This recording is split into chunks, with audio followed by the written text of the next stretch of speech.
Welcome to the Sounds of Resistance channel. Ukrainian armed forces attacks continue to wipe out the Russian army from Ukraine. The recent operations of the Ukrainian armed forces are dealing a major blow to Putin's main target, especially in the cities occupied in Ukraine. This week, nearly half a dozen of Putin's most trusted pro-Russian officials, assigned directly by Putin to the occupied territories in Ukraine, have been hunted by Ukrainian heroes. The main headquarters of the so-called pro-Russian government officials in Kherson and Melitopol were blown up. In addition, Putin's key men were eliminated in Luhansk and Berdyansk. In just 24 hours, thanks to the successful operations of the Ukrainian Special Operations teams, Putin lost 4 of his most key men in Ukraine. We will give very striking details of the key operations in which the Ukrainian heroes descended like a dark cloud over Putin's most key men.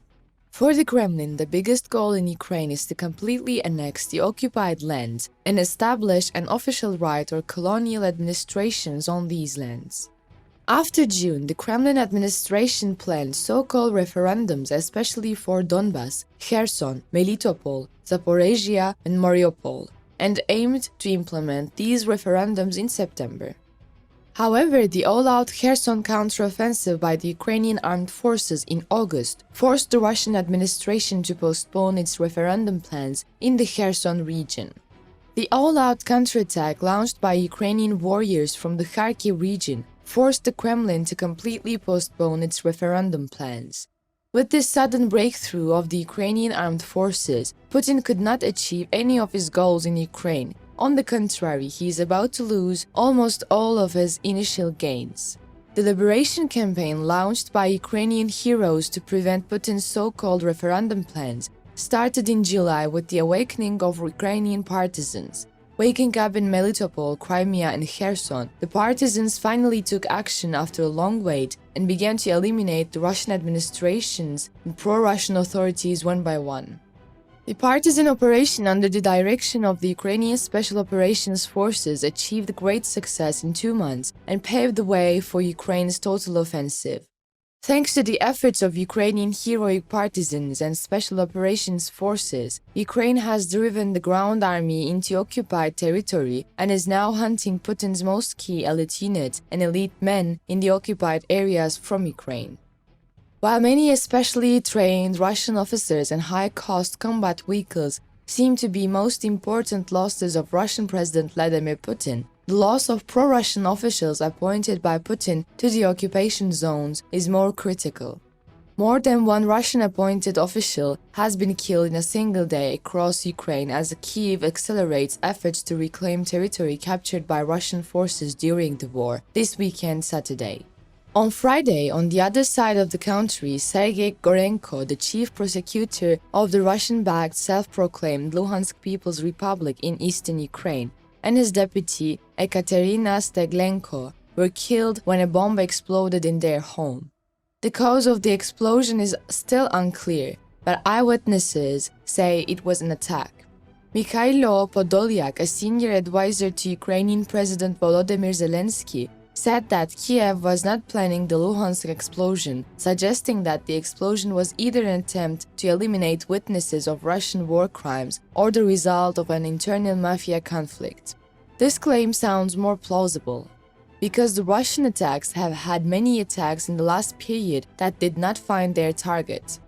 The Russian army destroyed its plans and headquarters with friendly attacks. The elimination of the so-called LNR Attorney General and his deputy should be seen as a showdown before a large-scale escape by local organized crime groups unable to share the looted goods, or as a clearing of witnesses for the war crimes of the Russian Federation, Podolyak said in a statement. Several Russian officials serving in occupied Ukrainian cities have been killed in recent weeks as Russia's casualties rise and Ukraine tries to retake occupied territory. And separately on Friday, in occupied Berdyansk in the Zaporizhia region, the Russian-appointed deputy mayor for housing and communal services, Oleg Boyko, and his wife Lyudmila, who headed the local regional election commission for the referendum on joining Russia, were killed. Oleg Boyko, vice president of the administration appointed by Russia, and his wife, Lyudmila Boyko, were killed in their garage one night.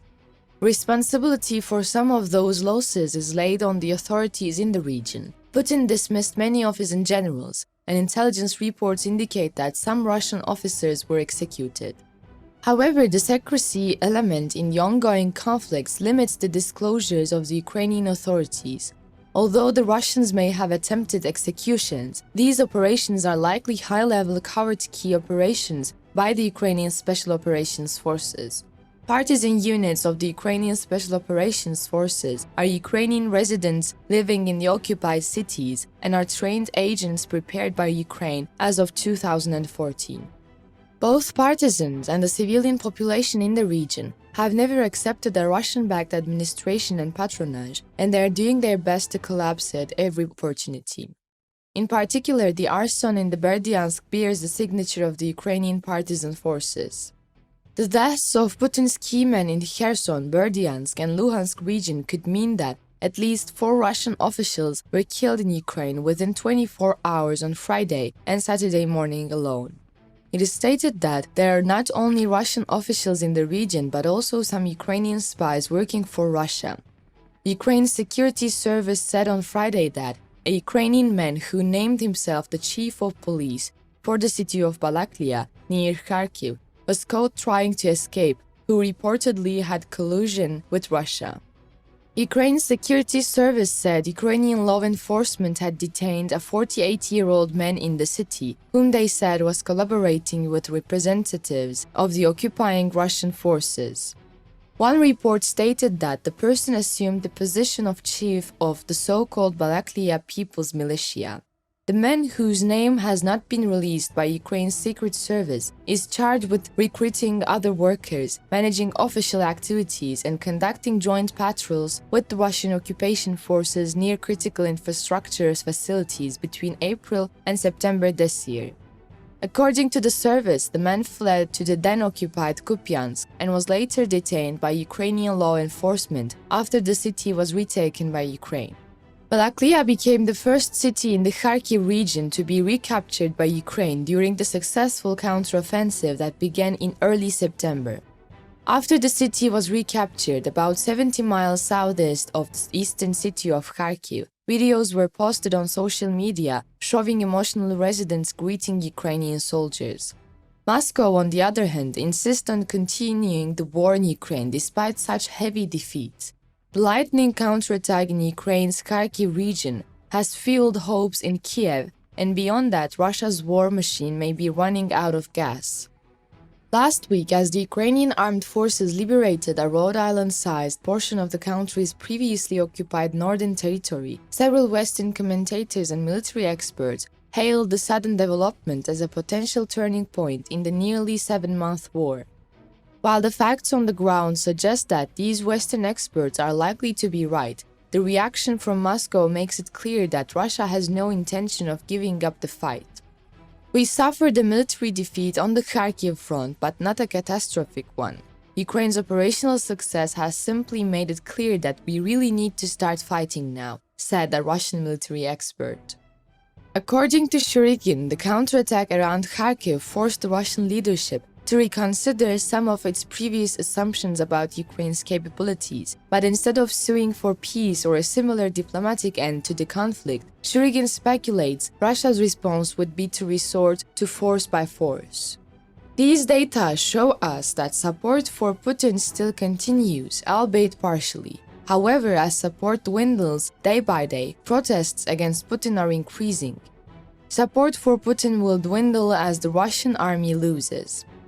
This will show us all of Putin's final bend. The success of the Ukrainian fighters this week resulted in the elimination of 4 of Putin's most key men and the liberation of many settlements. We hope that the Ukrainians get the freedom and territorial integrity they deserve as soon as possible. Thanks for watching.